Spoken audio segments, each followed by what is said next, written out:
The best putters in the world get 4 things right when they make putts: a perfect setup, a perfect stroke, a perfect speed, and a perfect direction. Seymour's patented and proven rifle scope technology putting system helps golfers improve all 4 areas. Here's how. First, get in a comfortable posture. Square the face to the target line using the putter's alignment line. Then hide the red dot. Doing these 3 things will set you up in an optimal stance, square to the putter, square to the target line, and with your head, shoulders, hips, and hands in alignment. Now you're locked onto the target, like radar, free to putt with confidence the same way every time. Take your game to the next level by becoming a great putter with a Seymour.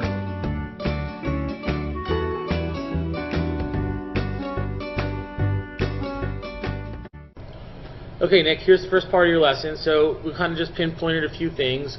What I wanted to kind of point out to you is, you see how you have a little more of a tilt a little bit here to your body, all right? Everything kind of stems, and when we put you in the K-vest, you're really going to feel the difference, but everything kind of stems from your setup. Okay. All right, getting into a better setup is just going to help you eliminate the mistakes down the road. All right, so you can see how your tilt has got you 66% on your left side. As you swing the golf club back, you load the golf club up to the right. I would just be a little bit more aware of getting the weight to the instep of your foot instead of the outstep. Okay. Right? Maybe you could, when you get a little bit more comfortable with this, you can get into a wider stance. How tall are you?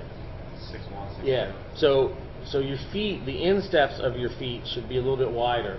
So take a wider stance. So like a wider base, you mean? The wider base, right, and that'll help you kind of, when you do load, you're going to load to the instep, right, of your... Now, does the ball primarily stay in the middle of my... For irons. Stance? Okay. For iron shots, you do. Okay. As you swing the golf club down into your swing, if we get you to impact, you're at 66-39. All right, That's so you like haven't fully really lurched forward, or let's say stepped forward in it. Right. Okay, so it's important that you kind of don't let the weight go to the outstep of your right body. Okay. All right. As far as down the line, we're going to work on this as well. I'm going to get you more. I like this angle, but I don't like the angle between the knees and too much bend.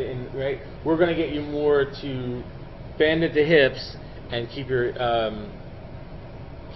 legs straight.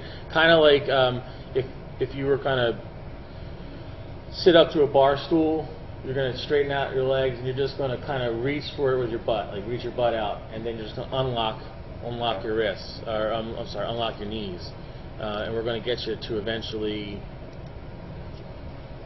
look more like that. See the back and thigh angle is pretty good. Right, it's just got too much bend there. All right.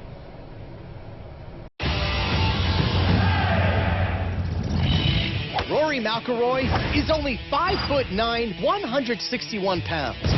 But in the U.S. Open, he bombed his drives an average of over 310 yards. Our question is, how does a golfer Rory's size get so much length off the tee?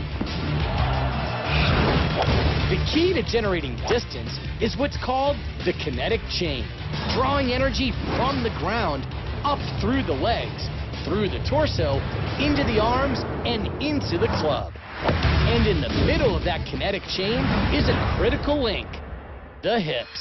And it's Rory's extraordinary hip action that caught the eye of Dr. Greg Rose.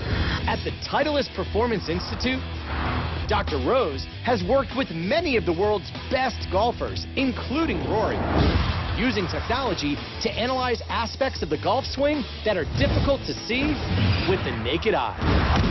Rory's got that beautiful tempo, but as he comes through impact, all of a sudden something very different happens, which makes a lot of us sports science guys look at this and go, wow, what's going on there?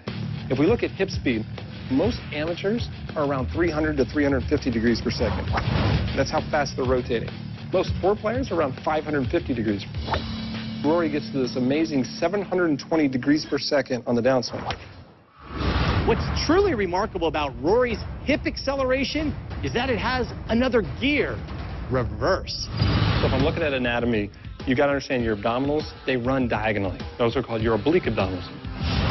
They start on your rib cage and they run down to your pelvis. So in essence, it's like a rubber band attached to either side. And as that rubber band is contracting, it's going to grab both sides and pull them closer together. So in Rory's case, those abdominals fire so hard, it actually takes his lower body and it actually spins in the opposite direction.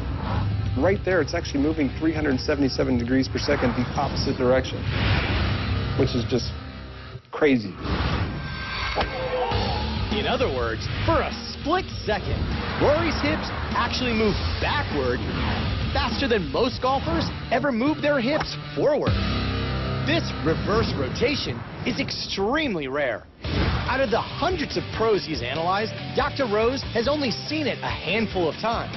And while it isn't the key to Rory's length, it's an amazing indicator of the intense torque Rory uses to generate ball speeds of over 175 miles per hour, among the fastest in the world. Of course, Rory McIlroy didn't win the U.S. Open just by being long off the tee. His ball striking helped him set the Open record, hitting an amazing 62 out of 72 greens in regulation. For ESPN Sports Science, I'm John Brinkus.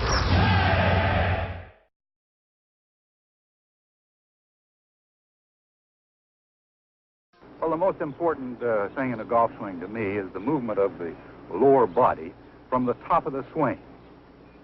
And if you don't mind, I'll demonstrate. First off, you start down below with your knees and your hips. At the top of the swing, you move the lower part of your body, not your shoulders, the lower part of your body, letting your arms and hands follow, bringing you into position to hit. But this is the first movement, there. Then you release at the bottom. Most people do it entirely opposite. They rotate their shoulders first instead of their lower body. As a result, they come across the ball and hit the outside of the ball instead of the back of it. If you don't mind, I'll hit a ball, and the first thing to watch is what starts first from the top of the swing.